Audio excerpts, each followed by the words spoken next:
Hello, എല്ലാവർക്കും സുഖമല്ലേ? Christmas ഒക്കെ അല്ലേ? അപ്പം നമുക്ക് ഈ കേക്കിലൊക്കെ രുചി തരുന്ന ഒരു ഓറഞ്ച് പീല് വിളയിച്ചത് എങ്ങനെ വീട്ടിലുണ്ടാക്കാമെന്ന് നോക്കാം. ഇത് പ്ലം കേക്കിലൊക്കെ ഇട്ട് കഴിഞ്ഞാൽ നല്ല ടേസ്റ്റാണ്. അപ്പോൾ അതിനായിട്ട് ഞാൻ 1 കിലോ ഓറഞ്ച് എടുത്തിട്ടുണ്ട്.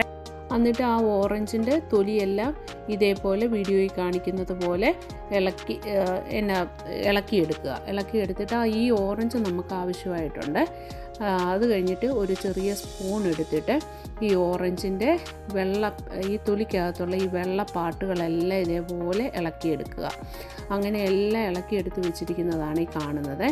ഈ ഓറഞ്ച് നമുക്ക് ജ്യൂസ് ഉണ്ടാക്കാൻ വേണ്ടി വേണ്ടുന്നതാണ്. ഇനി ഒരു പാൻ അടുപ്പിൽ വെച്ചതിന് ശേഷം കുറച്ച് വെള്ളം ഒഴിച്ചു കൊടുക്കുക. വെള്ളം നന്നായിട്ട് തിളച്ച് കഴിയുമ്പോൾ നമ്മളിവിടെ പീൽ ചെയ്ത് വെച്ചിരിക്കുന്ന ഓറഞ്ചിൻ്റെ തൊലി എല്ലാം അതിനകത്ത് ഇട്ട് കൊടുക്കുക. നന്നായിട്ട് തിളപ്പിക്കുക. നല്ലപോലെ വെട്ടി തിളയ്ക്കണേ.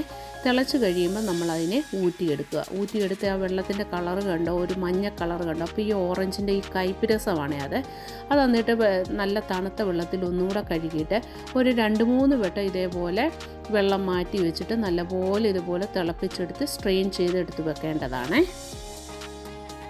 ആ ഓറഞ്ച് തൊലി ഓരോന്നും നമ്മളെടുത്ത് ഇതേപോലെ ചെറിയ പീസാക്കി അരിഞ്ഞതിന് ശേഷം നീളത്തിൽ അരിഞ്ഞതിന് ശേഷം കുറുകെ അരിയുക. ഇതേപോലെ സ്ക്വയറായിട്ട് എല്ലാം അരിഞ്ഞെടുക്കുക.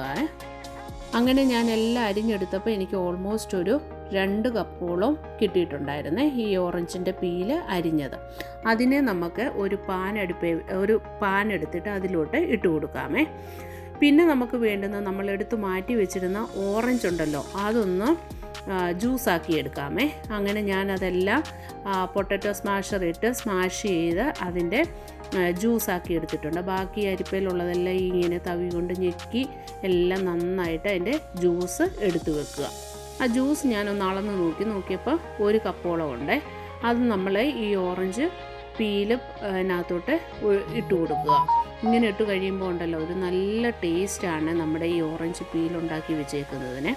അത് കഴിയുമ്പോൾ നമ്മൾ ആ സെയിം കപ്പിനകത്തോട്ട് തന്നെ 1 കപ്പോളം പഞ്ചസാര ഇതിനകത്തോട്ട് ഒഴിച്ച് തീ ഓണാക്കി ഒരു ശകല ഉപ്പൂടിട്ടതിന് ശേഷം നല്ലപോലെ തിളപ്പിച്ചെടുക്കുക.